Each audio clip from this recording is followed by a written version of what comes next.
Hey Arnab, how are you doing? Hey, Saiyam. I'm good, but unfortunately, my system isn't. Huh? Why? It's like a house of cards on a windy day. Oh my God, what happened? I thought you had a pretty decent setup. Tell me, walk me through the setup and maybe we can discuss what's wrong with it. I too had this false sense of security that I have a very robust system. And why wouldn't I have? Because I had all these bells and whistles to guard it. We had Prometheus for metrics, we had ELK for logs, we had errors flying and getting captured everywhere. Talk about note down, disk pressure, pod crash, everything was getting recorded, people were getting notified on time, we were doing stand-ups, successful, all hunky-dory, until the hell broke loose. And that's where we realized that observability is of no use if you're looking at wrong things. And to be fair, that was a pretty decent setup already. A lot of companies don't even have the centralized logging or the structured metrics in place. But you're right about one thing. Just because you have that fancy graphs doesn't mean that actually you know what is happening under the hood. So can you walk me through the kind of exact use case why your good enough setup failed? Sure, Saiyam. Nightmarish, I would call it. Let me set the screen. 2 a.m., my time zone, one of our biggest users turned up and ran a massive CI/CD pipeline on the system, hit really hard. No rate limits, just fancy vibes. And our default autoscaler, the HPA, was happy enough to spin up 2,000 pods in one go, all of them trying to hog a shared resources. What followed was a series of cascading failure. A Kubernetes cluster was hit really hard. You talk about etcd, the heart of the cluster, it started lagging. The API server, which normally reacts really quick, had an existential crisis. Talking about the kube DNS, it was toast. And what about our tenants? The multi-tenant cluster tenants, they were in dead water. Whew. You can't imagine the kind of pandemonium it was. We got the series of calls. It was noise everywhere.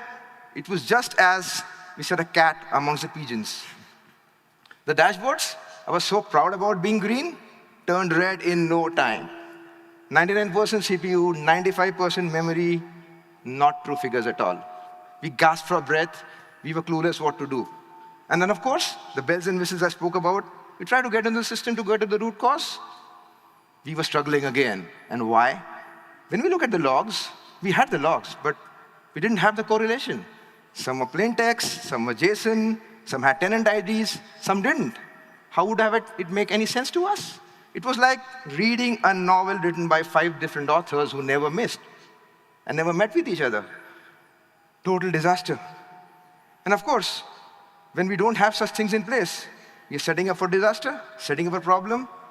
We took a step back, tried to deep dive a little more and understand what the problem was. We started the postmortem.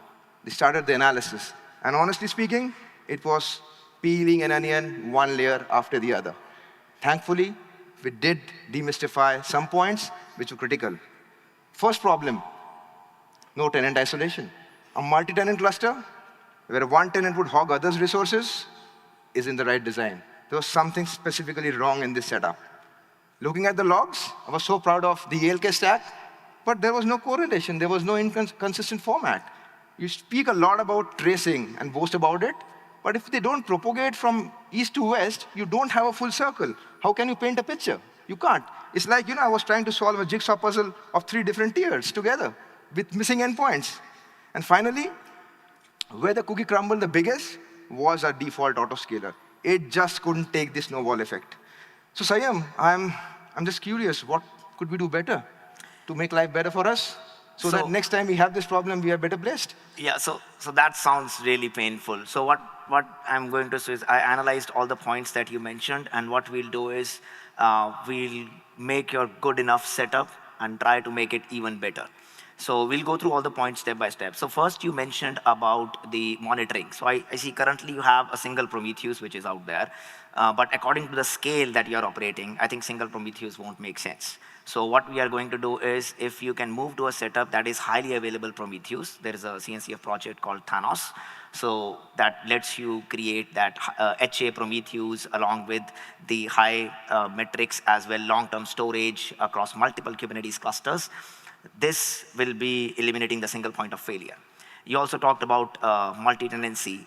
This is where I would recommend you using the vCluster because you can have multiple virtual clusters inside your Kubernetes clusters. The best point that you were mentioning about the control plane. So here, every team will get each virtual cluster, and they will be getting their own API server etcd out of the box. Next one, you mentioned about KDA. Yeah, you mentioned about autoscaling. Yes, definitely your CPU-based autoscaling is good, but not for the setup that you are looking forward. So you need something beyond that. So for that, I would recommend KDA, which is a CNCF graduated project, Kubernetes event-driven autoscaling. It can actually do, take the custom metrics like do the auto-scaling based on queue depth, Prometheus query, different event sources. So you can actually throttle the CPU CI/CD workloads before they create the chaos that you mentioned. The next one is logging and tracing. You are absolutely right that tenant ID and the trace ID are very important. So you grab them and ship them to FluentBit and OpenSearch. And then for the profiling and tracing, you can go to Odigos, which is a Kubernetes observability for your Kubernetes and VMs. And also they will, without any code changes like auto-instrumenting your application. And for profiling, that gives you your CPU and memory graphs, so you can compare your previous application to the new version of the application and get that holistic view of that. But there's one more thing I remember when you mentioned about the last time we met, you were working something around AI ecosystem. So I think this is where I would say that it's better, since you will be redefining your whole observability thing, you redefine the AI, you think about the AI agents as well. Thanks, Saiyam. Those are very valid points and very useful for us. But that AI bit, that actually flew over my head. You mean we'll have agents that's going to go and fix my pod in production when I'm sipping a coffee? Yeah, so basically, autonomous LLM-powered agents are something that can think, plan, reason, and then make decisions. But the important factor over here is they break the traditional observability. What happens is when you do the prompt, you get a response. When you do the same prompt, you might get a different response. So that makes the whole nature of the AI agents non-deterministic. So you can't work with the traditional observability over there.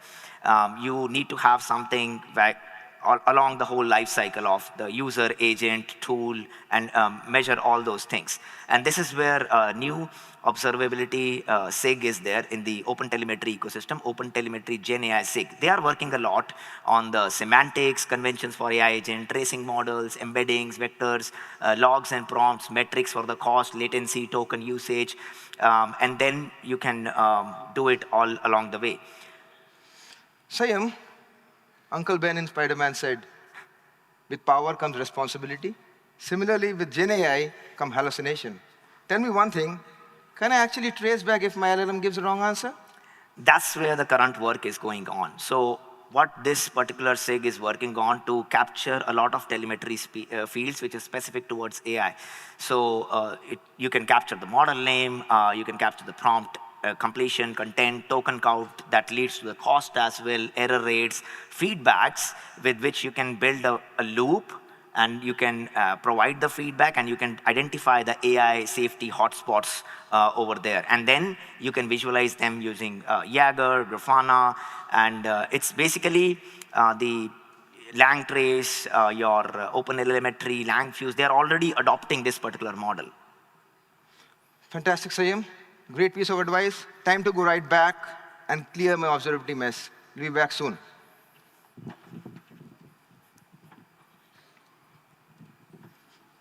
Hey, Arnab, you look very happy today. I definitely do. We are in a very good state. And ask me why. Why? It is because we implemented your measures. So quickly, we started with KDA. We had a bigger workload that happened that night, even bigger than that. If that was a snowball, this was an avalanche. But thanks to KDA, it proactively scaled the pod. They're ready to handle any kind of workload. Next came in vCluster. Yes, fantastic tip. We now have separate isolated tenant space for every single tenant in the cluster. So instead of them trying to fight over a single flat, each of them have got their independent flats in the same building. No hogging up resources, no stomping on each other. All good. And then, of course, we spoke about Prometheus being the Achilles heel. We have Thanos with HA, better write, better throughput, better balance, better upgrade drive cycle. And finally, we have dashboards that actually give a true story. not a fake prediction. So we have slowness being captured. OpenSearch gives us fast and very clean diagnostic. And then, tip of the iceberg, that we covered, the main part is Gen AI. It was the icing over the cake. We get observability. The alerts now come with context, suggestion, summary, and they are hallucination safe. On-call guys are not scared at all, Saiyam.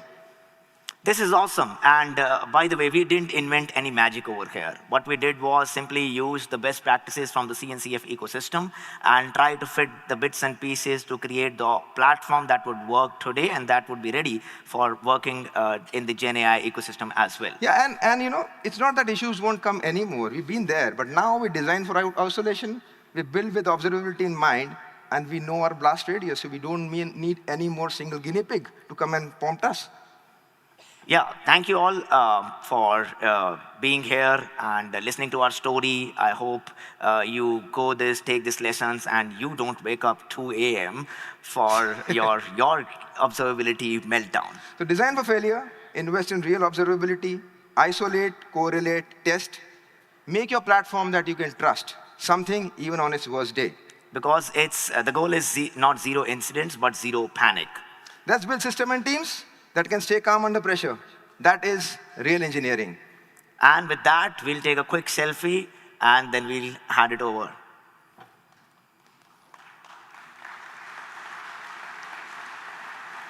Thank you very much. Thank you.